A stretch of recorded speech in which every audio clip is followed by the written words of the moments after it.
एक आदमी ने दुनिया छोड़ने का निर्णय लिया। उसने अपनी नौकरी छोड़ दी, उसने अपने सारे रिश्ते नाते खत्म मान लिए।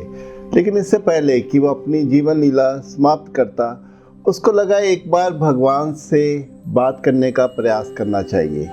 तो वो एकांत में एक जंगल में गया और ईश्वर को पुकार कर कहा कि हे ईश्वर, मैंने ऐसा क्या अपराध किया जो तुमने मेरा साथ छोड़ दिया। आश्चर्य की बात ये रही कि ईश्वर ने उसको इस प्रश्न का उत्तर दिया। आगे हम इसी उत्तर की चर्चा करेंगे।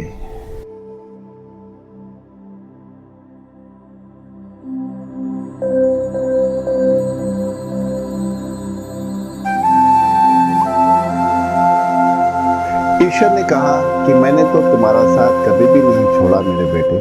खैर, तुम अपने चारों ओर देखो, तुम्हें फूलों के वृक्ष या बांस के वृक्ष ये दोनों दिखाई दे रहे हैं। तो उस आदमी ने अपने चारों ओर नज़र दौड़ाई और कहा कि हाँ। तो ईश्वर ने कहा, मैंने इन दोनों के बीज एक साथ लगाए, इनका एक जैसा ख्याल रखा, इनको भूमि, जल, हवा, प्रकाश सब एक जैसा दिया और देखते ही देखते फूलों के पौधे बढ़ने लगे। लेकिन बांस के बीज में कुछ भी नहीं हो रहा था। ऐसे ही दूसरा वर्ष आ गया, फूलों के पौधे और बड़े हो गए, रंग बिरंगे फूल उनमें आ गए, लेकिन बांस के बीज में फिर भी कोई हलचल नहीं थी।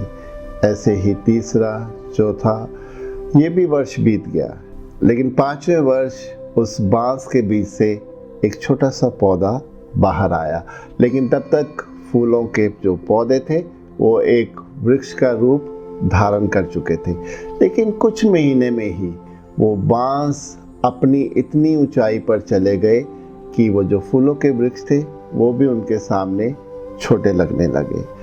मैंने बीजों का साथ कभी भी नहीं छोड़ा, लेकिन वो जो 5 वर्ष बांस के बीज भीतर ही भीतर अपनी जड़ों को मजबूत और गहरे में ले जाते रहे। फिर एक दिन उन्होंने अपनी जीवन शक्ति को संजोया और फिर इतनी ऊंचाई को पाया। ये सभी रचनाएं बहुत महत्वपूर्ण हैं। मेरे बेटे, तुम भी जब जीवन में संघर्ष करते हो तो इसका ये मतलब नहीं है कि मैं तुम्हारे साथ नहीं हूँ। इससे तुम्हारे भी जीवन का आधार, तुम्हारी जड़ें ये मजबूत होती हैं। तुम्हें सिर्फ मुझ पे विश्वास, आस्था और धैर्य रख के चलना होगा, क्योंकि तुम्हारा भी एक दिन समय आएगा जब तुम भी उन ऊंचाइयों को छू लोगे। तुम में भी एक दिन ऐसी सुगंध आएगी जिससे पूरा जगत महका जाएगा। मेरे बेटे, मैं हर वक्त तुम्हारे साथ था, मैं उस बीज के भी साथ था। मैं तुम किसी को भी इस संसार में छोड़ ही नहीं सकता। वो आदमी खुशी खुशी वहाँ से नाचता हुआ घर को वापस आया। अब ये जान गया था कि ईश्वर हमेशा ही उसके साथ है। अब बात करें अपने जीवन की।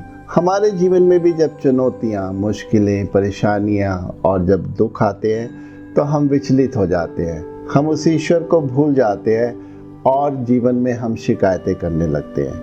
लेकिन जीवन में हमारे जो भी होता है, ये जान के चलें कि वो हमारे लिए अच्छा ही है। हमारे जीवन का आधार, जो हमारे जीवन की जड़ें, उससे मजबूत होती हैं, क्योंकि ईश्वर हमेशा पहले हमारी परीक्षा लेता है, फिर हमें काबिल बनाता है और फिर हमसे काम लेता है। तो ईश्वर पे अपना विश्वास, श्रद्धा, आस्था, समर्पण ये सब बनाए रखें, क्योंकि ईश्वर के बिना हमारी कोई भी गति नहीं है।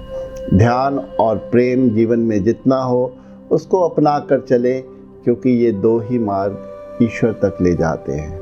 जीवन की कोई भी समस्या या ध्यान की कोई भी विधि के लिए आप मुझसे निःशुल्क मेरे नीचे गए नंबर पर संपर्क कर सकते हैं। आपने मुझे स्नेह और ध्यान से सुना, मैं उसके लिए आप सबका बहुत धन्यवाद करता हूँ।